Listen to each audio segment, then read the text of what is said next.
primeiro lugar, boa tarde a todos os monarquistas que compareceram, nosso agradecimento, né, do Instituto. Nós estamos reunidos aqui para falar sobre a proposta de Constituição do Luiz Felipe de Orleans e Bragança, e eu já sabia há muito tempo que ele estava fazendo isso, juntamente com 52 cientistas políticos, vamos dizer assim. Então, vamos iniciar os nossos estudos, não é? E eu proponho quem é que quer ocupar a palavra e propor a primeira questão. Bom, eu gostaria de falar alguma coisa também, bem rapidinho, pode ser? Pode, claro. Tá.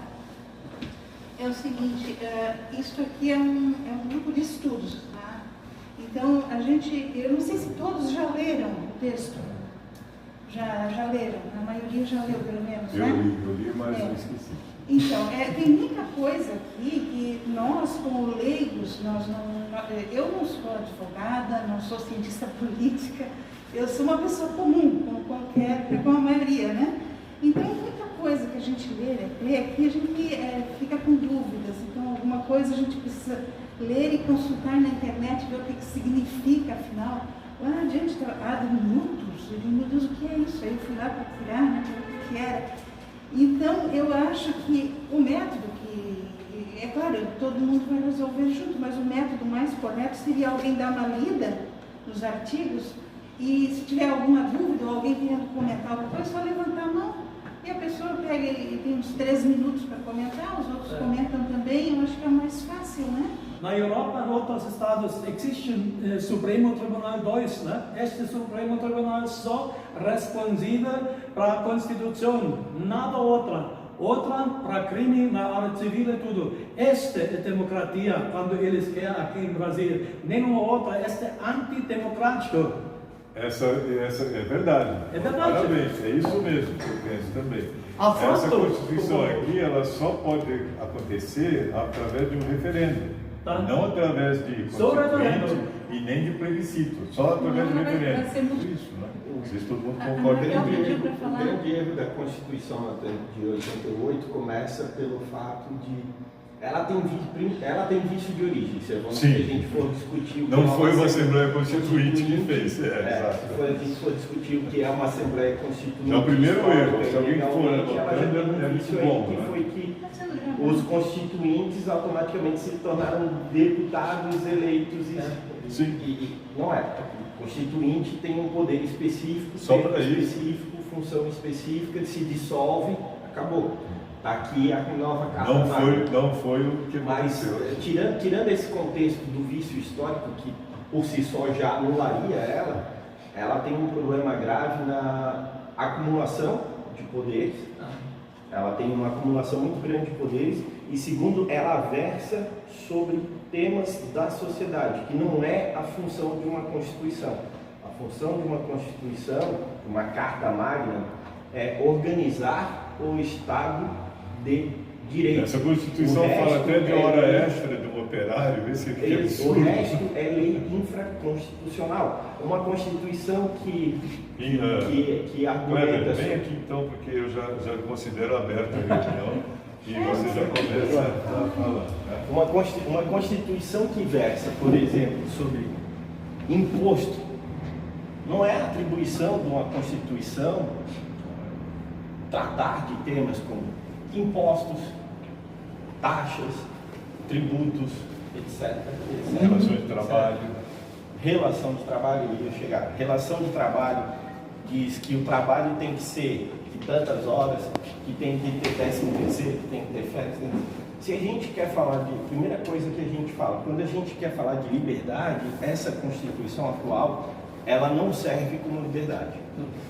Ela não é parâmetro para liberdade em lugar nenhum do mundo e talvez em lugar nenhum da galáxia. Porque se a gente fala de liberdade, a gente está falando da decisão do indivíduo. Sempre que tu falar em liberdade, tu vai levar, o primeiro conceito que tu tens que ter é o indivíduo, o direito dele individual, as garantias individuais que ele tem. Não existe liberdade sem escolha própria. Quando tu não é dono das tuas escolhas, tu não és livre. Se alguém decide por ti, tu abrir mão da tua liberdade. É o que a gente faz aqui. Nós abrimos a mão da nossa liberdade o tempo todo em troca de um guardião chamado Estado, que vai nos dar saúde, educação, segurança, trabalho digno, assistência social, etc, etc, etc. Tudo aquele conjunto de vícios que a gente já conhece. Então essa Constituição, ela nasceu com o intuito não de libertar o povo, não de ser uma Constituição cidadã, como foi propagandeado. Ela nasceu com um objetivo muito claro: controlar a sociedade. Porque ela versa sobre costumes. Como é que eu posso dizer, vamos usar um exemplo banal, né? Como é que eu posso dizer para um nordestino que passa uma dificuldade tremenda, que não tem renda, literalmente passa fome no agreste brasileiro, que ele não pode trabalhar mais do que 8 horas por dia para sustentar a família dele? Não faz sentido. Se eu tiver que trabalhar 20 horas por dia para sustentar a minha família e eu tiver este compromisso com a minha família, é um direito meu trabalhar 20 horas por dia. É um direito meu sustentar a minha família. É um direito meu defender a minha família. É um direito meu defender a minha propriedade. Eu não posso delegar isso para o Estado. O Estado não sabe se eu consigo viver com 4 horas de trabalho, com 1 hora de trabalho ou com 30 horas de trabalho. Não é o Estado que tem que dizer como é que eu posso fazer isso. Então, essa é a minha visão. É uma visão mais filosófica e mais indivíduo. Como é que eu devo fazer o contrato de trabalho também? É o Estado que diz. É o Estado que diz, sim, porque ele dita a regra. Ele diz que tem que ter, trabalhar 8 horas, a cada 4 horas um intervalo de 1 hora, 2 horas para o almoço, nem sei mais como é que é tanta regra. Aí entra o quê? Aí nos absurdos, aí por causa dos absurdos da Constituição, a gente criou um outro ente paralelo ao Estado extremamente poderoso, chamado sindicatos. Por que os sindicatos têm tanto poder no Brasil? Não é só porque a Constituição deu. Porque é o seguinte, eu posso ter um sindicato, mas aquele sindicato ali não me representar e não ter apoio nenhum. E eu não estou falando nem da obrigatoriedade de pagar, que isso já foi por terra, que foi excelente. Eu acho que se eu sou uma pessoa livre, eu escolho como me associar, como me organizar, independente de classe, de cor, de credo, de qualquer coisa. Eu escolho como me associar, me organizar como sociedade, como cidadão, em busca... Vamos lá, a definição básica de uma sociedade são pessoas, são seres humanos com um objetivo comum a alcançar. Eu vou me associar com pessoas, eu vou me juntar às pessoas, como eu me junto com vocês, porque nós temos um objetivo comum a alcançar. E eu vou em busca disso.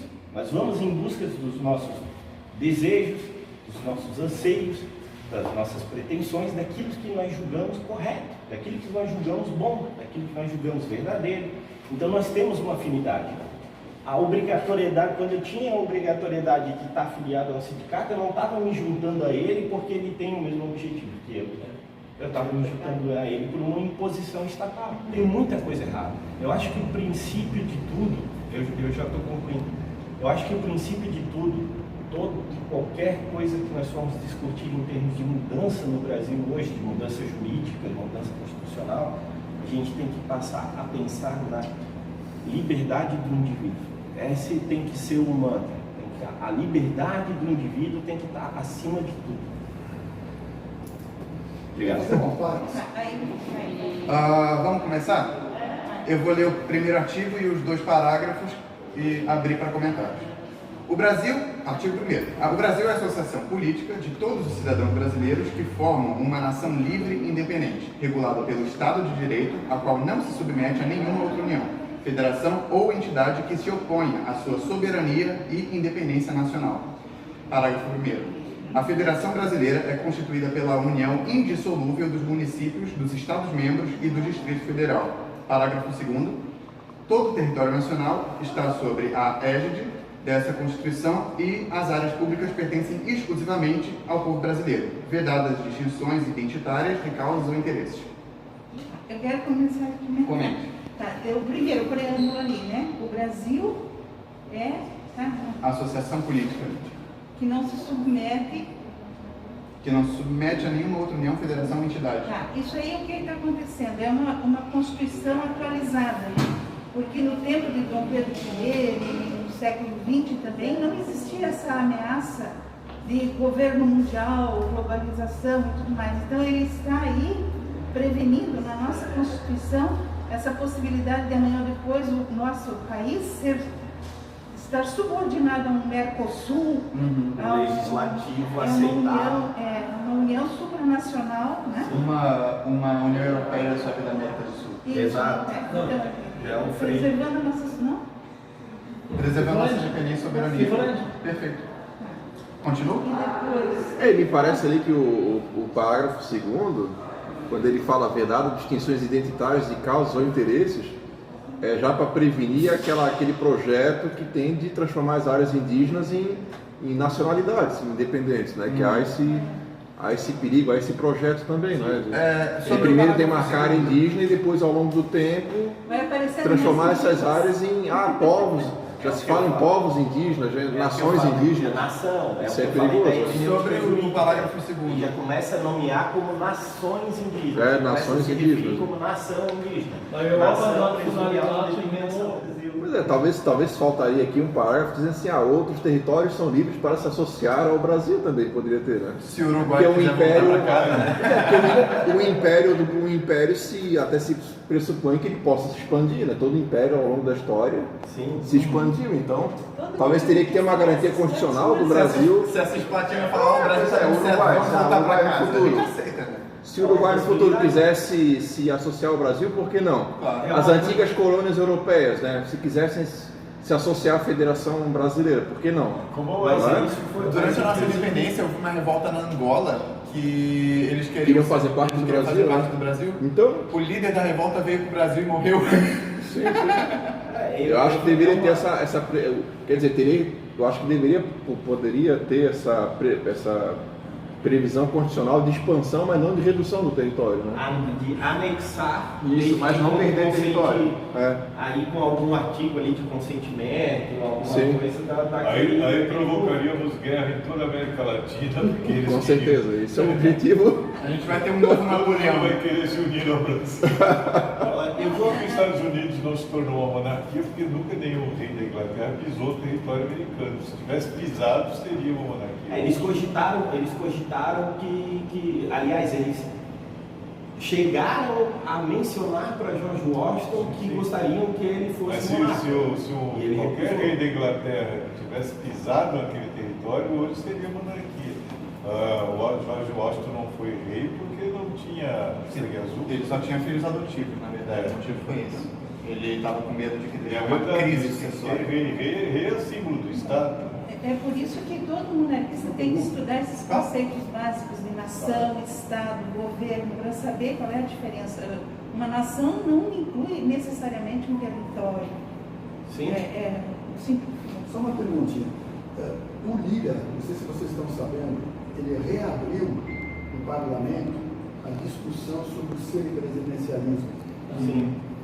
Isso daí vai talvez trazer um empecilho em possível discussão sobre a Libertadora, já que está em pauta no Congresso. É só uma dúvida, talvez alguém possa... O Rodrigo Maia ele tinha aberto também uma pauta sobre parlamentarismo, até tinha visitado a Espanha e tudo mais, e não deu em nada. Acredito que com o Arthur Lira vai ser a mesma coisa. O que a gente precisa ter, o foco para tornar a Libertadora, que é a proposta, a nossa Constituição a ideia do Luiz Felipe, eu acompanho ele desde que ele entrou nessa cena do debate público, da militância política, a ideia dele sempre foi, ele sempre se inspirou no modelo americano. Tanto que se for olhar o site, ele segue exatamente o mesmo esquema. Lá no site ele tem os artigos comentados no site. Por quê? É a cópia do The Federalist Papers. Então, ele tem o projeto de Constituição, tem um comentário dessa Constituição, de cada artigo dela, está entregando para o povo que o The Federalist Papers foi uma coleção de artigos que foram publicados pela Assembleia Continental, né, pelos revolucionários americanos, foram publicados nos jornais para divulgar, para propagar esses ideais constitucionais. O que ele está fazendo é exatamente a mesma coisa. Agora ela está sendo levada para o debate público, devagarinho, primeiro no meio das pessoas entendidas, né, no meio das pessoas curiosos, entusiastas, que eu me classifico. Eu não sou um cientista político, então eu me classifico como entusiasta, e esse debate vai crescer na população. Quando ele tomar corpo, aí a proposta é de referendo. Então não importa muito se o parlamento quiser mudar o regime hoje, amanhã, fazer um golpezinho ali, ou um conchavozinho aqui, acolá. Não, porque a hora que essa ideia estiver entranhada na veia da sociedade, ela vai a referendo. Que é para quê? Para não correr o risco de ter uma constituinte e ela ser retalhada. Ou plebiscito, que é o pior. Ela vai a referendo, porque o referendo é soberano, o referendo vem após e decide a escolha da maioria da população. Esse é um conceito raso de referendo. Pois é, o plano do Luiz Felipe eu acho que foi certeiro, porque a esquerda já há vários anos, assim, eu vi na pichações na UFSC, por exemplo, já há vários anos, né, lá no CFH, pela nova Constituição. Então a esquerda, a extrema esquerda, já tem um projeto deles de uma nova Constituição ainda mais socialista. Sim. Se essa aí já é socialista, eles têm um projeto de uma mais socialista ainda, uma bolivariana no caso, Eles não né? fizeram só pichações, mas foram na roupa e assinatura. Sim, pois é. E agora com essa Libertadora, a gente tem uma meta a atingir. Eu acho que isso é mais importante, né? Porque os movimentos de rua são bacanas. Mas e aí, onde queremos chegar? Agora nós temos esse norte, né? Então acho isso fundamental. Antônio, você também tem bastante trânsito no meio conservador aqui de Florianópolis, né? Os grupos conservadores do sul do estado, eles já estão também cientes desse novo projeto, já estão estudando. E já vão começar também a fazer isso que nós estamos fazendo agora. Sim. Isso tem que acontecer em toda a sociedade brasileira, nas escolas, no trabalho, nas agremiações, conselhos comunitários, onde a gente puder levar. Mas isso começa como? Por exemplo, como eu costumo fazer e acho que é como as coisas começam. Tu começa no churrasco da família, entendeu? Tu pergunta, tu acha que isso aqui tá certo? Tu acha que isso aí... Não tá bom, não funciona, tal, podia ser melhor, pois é, e se fosse assim, assado? Mas seria bom. Pois é, existe uma proposta para isso. Entendeu? Meio marqueteiro, mas isso tem que virar debate, como o próprio Luiz Felipe falava, não nesses termos, mas isso tem que virar debate no boteco.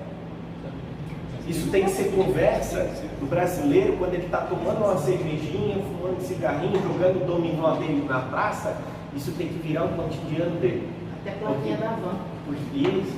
Porque só daí nós vamos ter realmente uma chance de aprovar e mudar esse país. Que não pode ser desperdiçada colocando os pés pela mão, querendo fazer a toque de caixa. Não. Eu já tenho outra ideia. O brasileiro ama o Estado não por causa do Estado, mas porque todo o povo pede um rei. Isso que o príncipe Dom Bertrand fala. O brasileiro é naturalmente monarquista. É só ver o efeito Bolsonaro rei em quem sim. Pois é, e essa adoração na figura do Bolsonaro é um desejo inconsciente de um imperador. Na verdade, o povo brasileiro está acostumado a ter sempre alguém que vai resolver os seus problemas, né? Nós não temos na nossa mentalidade brasileira ainda o princípio de subsidiariedade, né? É uma palavra difícil de dizer, mas é bem fácil de entender. Então a gente sempre espera que vamos eleger o cara certo. Isso em todo o nosso período de história. A gente não lutou pela independência, lutou pelo A gente parou de se preocupar com o deputado, com o vereador, a gente começou a se preocupar só com o executivo. Artigo 2º, o Estado brasileiro fundamenta-se nos seguintes princípios invioláveis e irrevogáveis. Primeiro, autoridade nacional. Sendo o povo brasileiro soberano, não podendo qualquer indivíduo ou grupo exercer autoridade que não emane expressamente da nação. Segundo, soberania. sendo o Brasil Estado livre e independente de qualquer domínio ou influência e cabendo somente a ele defender a cidadania brasileira e assegurar e representar seus interesses temporais e permanentes. Deixa eu fazer uma observação sobre o segundo aqui. Independente de qualquer domínio, e cabendo somente a ele defender a cidadania brasileira. Isso aqui, aí, juridicamente, não pode criar um empecilho para um auxílio externo numa situação de grave guerra, ameaça, etc. Se o Estado definir que é necessário um auxílio externo, então ele está exercendo seu papel de defender a cidadania brasileira. A Constituição está dizendo... Ele é responsável pela diplomacia internacional, Sim, né? sim. Então também tem esse papel aí, Então, aí, fundamental do chefe de cabe Estado. ao Estado ou cabe ao chefe? Sim. Para uma organização Ah, o internacional. Mas o chefe de Estado é o chefe. Fica claro. Quarto, a Margareth falou que essa palavra é difícil, né? Subsidiariedade. Tendo o cidadão, a família, a comunidade local e os governos dos entes federados a prevalência de vontade e precedência nessa ordem perante quaisquer intervenções do Estado em suas liberdades. Eu não entendi. A gente precisa entender o conceito de subsidiariedade. É isso aqui, aquilo que sempre o Dom Bertrand fala também, não é? O Dom Bertrand O município só pode fazer aquilo que o cidadão não consegue. Não. Se eu não conseguir limpar minha rua, reformar minha sarjeta, aí eu chamo a prefeitura. A prefeitura só deve fazer, o Estado só deve fazer aquilo que a prefeitura não consegue fazer. Na verdade, juridicamente falando, seria tomar para si uma atribuição. Então, Eu não basicamente, o que diz? O princípio da solidariedade determina que a família, o indivíduo, é o primeiro responsável. Exatamente. A família só faz aquilo que o indivíduo por si só não consegue fazer. A comunidade só faz aquilo que a família sozinha não consegue fazer. Aí tu chama, por exemplo, uma família sozinha não consegue garantir a segurança do bairro inteiro. Então, cria a comunidade, estabelece uma segurança comunitária. eu acho que aqui está a influência do Dom Bertrand na Constituição, ele sempre fala disso, né? Toda palestra ele sempre fala disso. É feito pelo sobrinho dele. Aqui está o toque do Dom Bertrand, com certeza. Está lendo a definição do princípio da subsidiariedade. E é o seguinte, o princípio da subsidiariedade, ele orienta que as questões, as decisões sociais e políticas sejam definidas mais a nível local e não a nível nacional, ou seja, é mais Brasil e menos Brasília. Então as questões sociais e políticas são definidas pelos estados e municípios. Brasília fica com menos poder, então o poder vai descer para a base da pirâmide, digamos assim. Por exemplo, as questões de previdência, de acordo com a nova Constituição, a previdência é estadual, é de competência estadual e não de competência nacional. A questão da educação, não existe mais um plano nacional, o plano é estadual. Então, cada estado vai ter mais independência, o que é um verdadeiro federalismo, né? E sobre a Constituição... Esse princípio de subsidiariedade, eu não sei falar essa palavra novamente. Subsidiariedade pelo que a gente viu de vários exemplos aqui, é de fato prevalecer a vontade da comunidade, e é o que essa Constituição está querendo, pelo menos, trazer à cultura de nosso povo. Aliás, até a questão da previdência também vai ser, de acordo com a Constituição Libertadora, vai ser estadual ou municipal. E não obrigatória também. Isso. Não A obrigatória. grande parte das coisas que hoje é da Federação da União vai ser... O mais importante é o seguinte, é o direito à escolha, à livre associação. Se eu quero participar daquele sistema de pensão estadual ou não. Exatamente. Quinto, a autonomia dos entes federados, que possuem o direito e o dever de definir a organização de seu governo e seus tributos, sendo-lhes vedado impor ônus ou gerar dependência para qualquer outra comunidade ou entidade federada, salvo com a expressa aquiescência, obrigado, do Estado e de suas liberdades. Me define essa palavra que eu nunca ouvi isso. Sem a anuência dos outros. Que é o que acontece hoje com os estados do norte, como eles não são autossuficientes, a União retira a riqueza produzida nos outros estados e transfere para os estados que não conseguem se autossustentar. Perfeito. Então isso aqui está declarando que cada estado vai sustentar e não vai depender, um não vai depender tu do vai outro. ser autônomo, Ninguém vai ficar com a... Você vai ser autônomo em todos os sentidos. Municípios também. Tu precisa de ajuda financeira, se o Santa Catarina quiser te ajudar, não tem problema nenhum, Santa Catarina pode, mas para isso aí tem as outras regras que vai ter que consultar a população local para ela concordar com essa ajuda. Ninguém vai concordar com isso, não. Não vai. Não, e a ajuda da nação só em casos de desastres naturais, por exemplo. Seguimos? É o seguinte. Sexto, separação de poderes de modo que sua organização promova o fortalecimento de freios e contrapesos como meio para criar limites, mitigar a tirania de Estado e coibir a centralização e concentração de poder em pessoas, grupos ou instituições, garantida a transparência e responsabilidade em tudo que é público. Olha, eu acho que isso segue justamente o que o Kleber estava falando, né? A gente tá mitigando toda essa centralização das responsabilidades no Estado, botando freios e contrapesos, para deixar isso de uma forma mais fluida entre a sociedade, todas as corporações e organizações que compõem, né, esse organismo que é a nação. Pelo menos é como eu interpretei. Aqui nessa nossa Constituição aí, fala tudo que o presidente pode fazer. E a americana fala tudo que o presidente não deve e não pode fazer. Então, esse freios e contrapeso aí é importantíssimo. Porque como é que eu vou balancear isso aí? O presidente pode tudo ou não pode nada? O presidente deve fazer tudo ou não deve fazer nada? O sistema de Olha, freios, é um assunto para discutir durante 2 anos. o sistema de freios e contrapesos é o sistema de controle dos 3 poderes. Mas nessa Constituição existem 7 poderes. O que o STF pode fazer contra o presidente? O que o presidente pode fazer contra o STF? O que cada um pode interferir no poder do legislativo? Esse é para ser um sistema de freios e contrapesos que tem na Constituição atual. É um assunto complicado. E está se dissolvendo, apesar de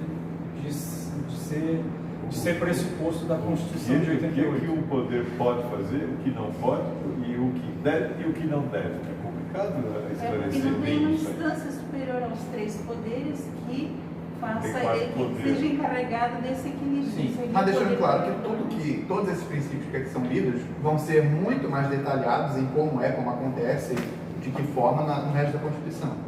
E às vezes nem isso, às vezes ele diz que vai ser definido na forma da lei, ou seja, os estados vão poder legislar sobre como isso vai Pois é. acontecer. Ok. Sétimo, a livre iniciativa, considerando a liberdade de ação para a geração de renda, patrimônio e riqueza como geradora de oportunidades, bem-estar, prosperidade e mudanças para a sociedade. Ok? Tem coisas que ele está até repetindo da Constituição que já existia, né? Nem tudo é novidade. Não, mas ele falou que ele não está descartando completamente a Constituição antiga. Ele pegou os pontos que são bons. Na verdade, ele deixou claro que nada do que está aqui é novidade. Tudo que está aqui já foi testado e funcionou em algum lugar do mundo. Não tem nada que seja Na novidade. última página são as referências, tem todas as constituições no qual ele se inspirou. Tá aqui. A americana, a francesa de 24. Tem na Índia também. A francesa, a Suíça, né? A de 24, a de 88, por exemplo, a questão da união indissolúvel é da de 88. Mas isso aqui também já é uma indireta até para a CLT, né? Se eu pensar, é a livre iniciativa, né? Então, na sequência, ele vai colocar a supremacia do contrato também entre 2 pessoas. Não, né? mas ele coloca. Ele coloca, sim, está na sequência. Pensa no exemplo do Uber, táxi. O serviço de táxi no Brasil é regulado. Então, para tu fazer transporte de pessoas através de pagamento, precisa de autorização estatal, seja para van ou para táxi. Precisa de autorização estatal. Então, um Uber jamais surgiria no Brasil. Uma empresa de tecnologia como a Uber jamais surgiria no Brasil, porque simplesmente é proibido, ela atua de maneira irregular. Onde já foi regulado pelos estados, ok, mas onde não está regular, é completamente, da minha visão, é completamente ilegal. E isso inibe a livre iniciativa, porque tu tens o Estado controlando todo o sistema econômico o tempo inteiro. Sistema de trabalho o tempo inteiro. Então, se o Estado não segue a trabalho, eu não posso fazer. Vai São Paulo, Rio de Janeiro. Acho que nem pode entrar aqui, né, Jair? Pode regular sempre. Todo Jair? O buzzer, acho que não é aqui em Florianópolis. Por quê? Porque Aqui o seu proibido, estado ele para em Biguaçu. para em Biguaçu, então. E você viajando de buzzer é 50% mais barato que qualquer outra passagem. No sul do O Brasil, ônibus é muito melhor. Ah, tudo bem. Lá também, né? eu queria ir de Olha só. buzzer daqui para Campo Grande, no Mato Vou Grosso. usar um não exemplo posso. mais radical, então. Santa Catarina não O pode. correio mas eletrônico, se for em o Biguaçu, e-mail, que hoje é tão popular, todo mundo usa. No Brasil jamais poderia surgir um correio eletrônico, porque iria acabar com a classe dos entregadores de cartas, que são os funcionários do correio.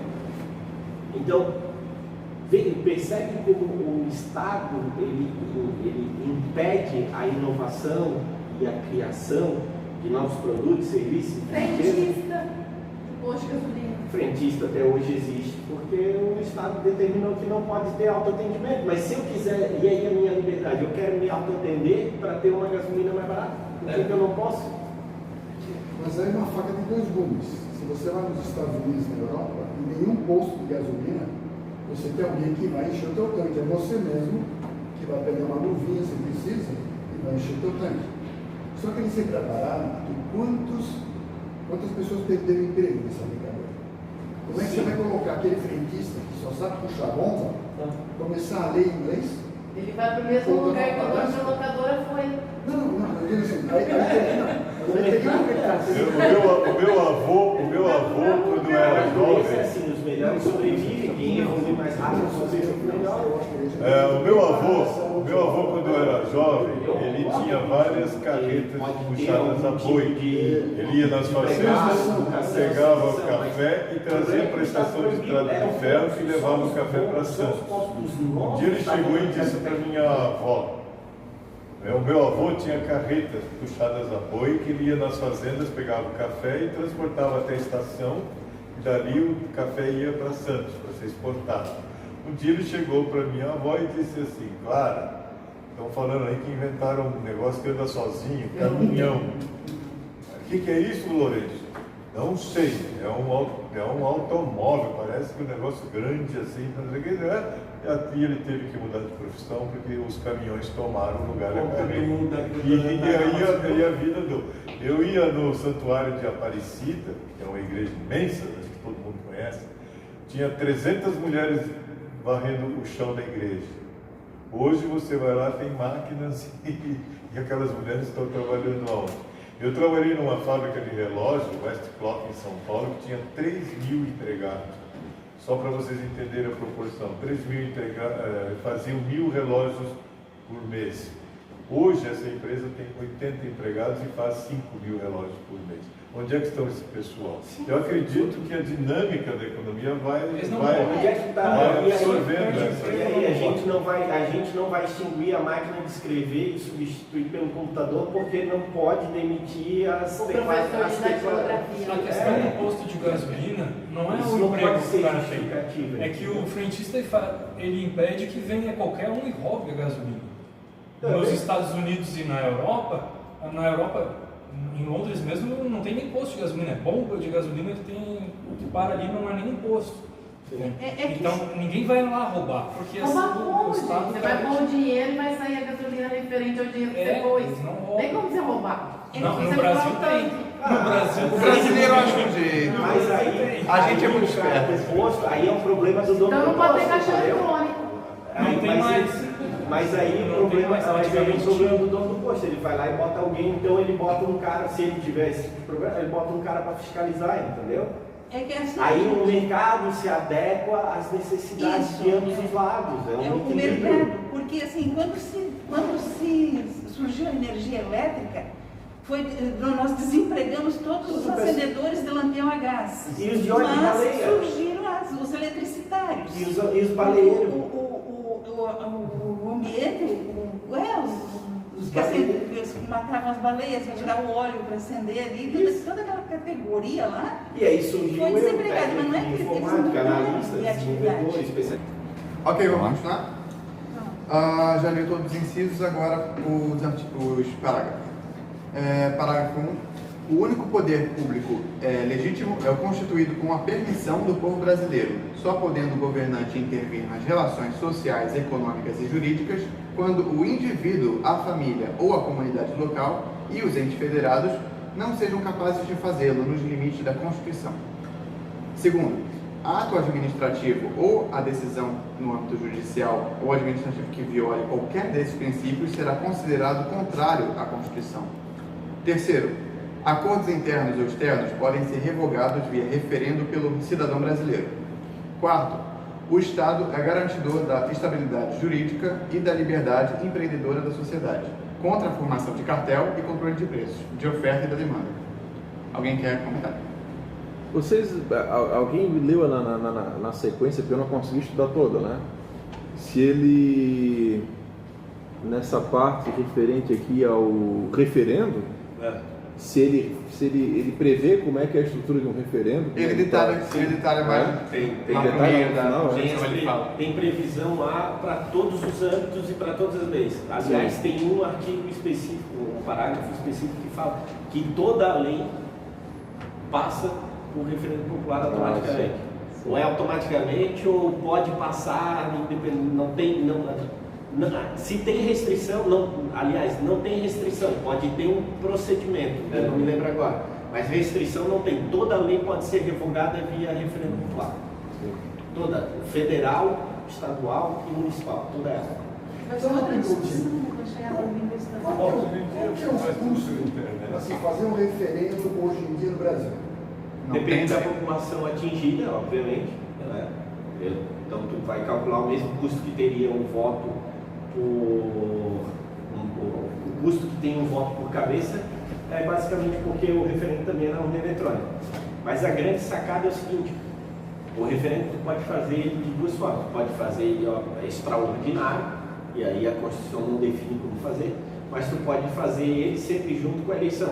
Então tu tens como acontece nos Estados Unidos, quando tu tens uma lei polêmica que vai a referendo popular, ela só entra em vigor depois do referendo, e o referendo acontece sempre junto com a eleição. Tu vai votar de uma vez só, tu vai votar nas eleições lá nominais, tradicionais, e também já vai votar em todos aqueles referendos que já estão acumulados naquele período. Então, a lei A, a lei B, a lei C, referendos sobre diversas coisas.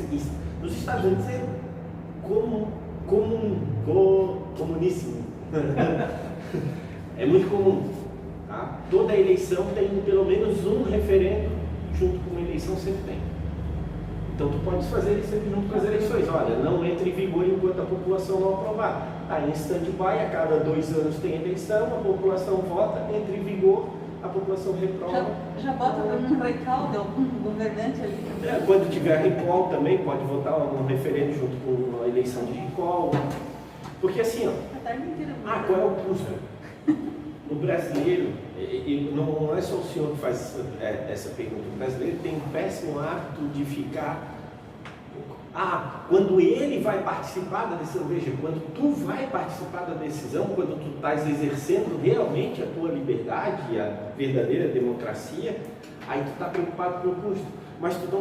Mas e o fundão partidário, custa quanto? Será que o fundão não é mais caro do que o referendo? Vamos ler o artigo 3º? Vamos lá. Artigo 3º. A sociedade brasileira rege-se pela observância dos seguintes princípios: 1. Autogoverno. 2. Autonomia da vontade do indivíduo. 3º. Respeito à família como unidade fundamental da sociedade e alicerce da nação. 4º. Consulta direta ao cidadão. 5º. Responsabilidade individual. E 6º. Supremacia do contrato. Mas o mais importante é a supremacia do contrato. Em termos jurídicos, a supremacia do contrato. Eu gosto da consulta direta ao cidadão. Mas a consulta em termos políticos, a consulta direta ao cidadão é fundamental. Que é os plebiscitos e os referendos. A Estônia faz eleições online. O cidadão vai lá no site do governo e vota para as coisas que eles botam ali para o cidadão votar, e as coisas são aprovadas pelo cidadão. Eles chamam de e-democracy, né? De e-mail com democracy. Eletrônico. Mas no Brasil, se um petista tá no TI de quem apura os votos, eu não confio, não. Deve ter várias.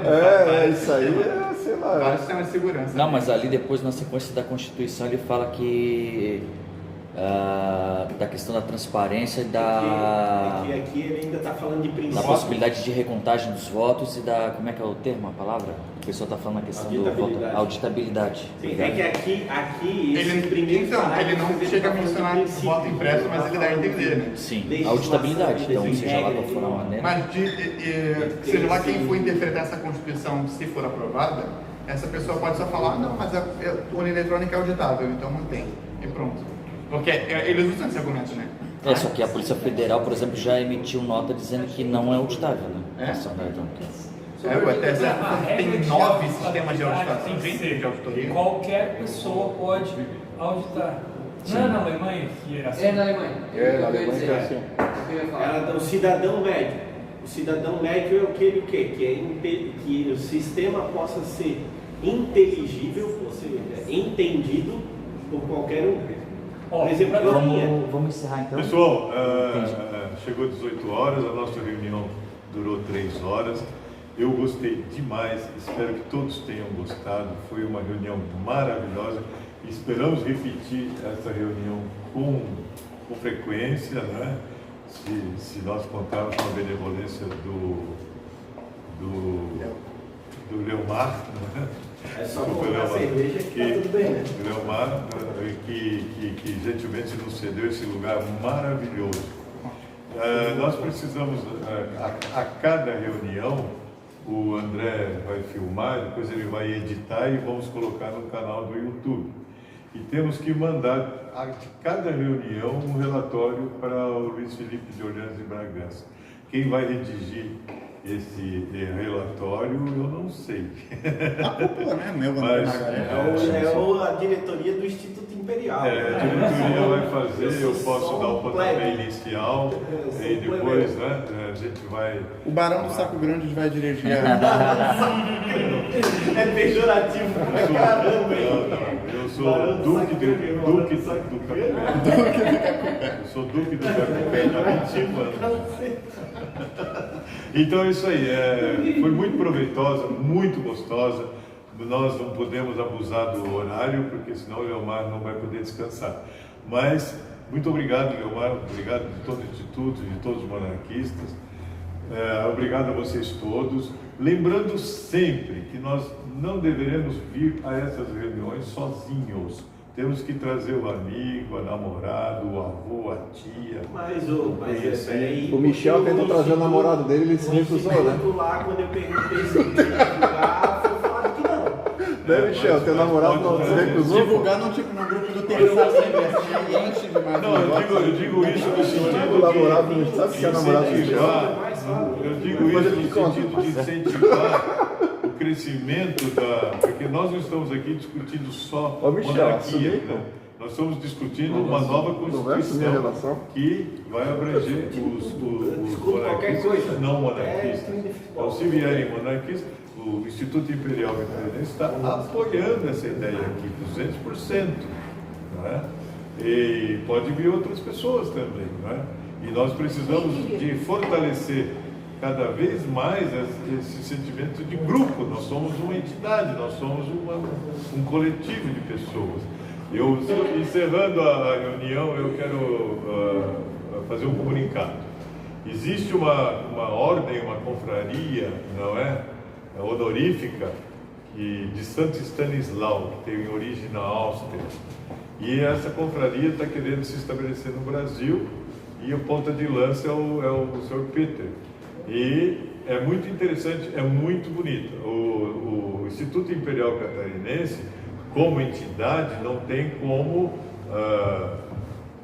internacionalidade. Tudo mais.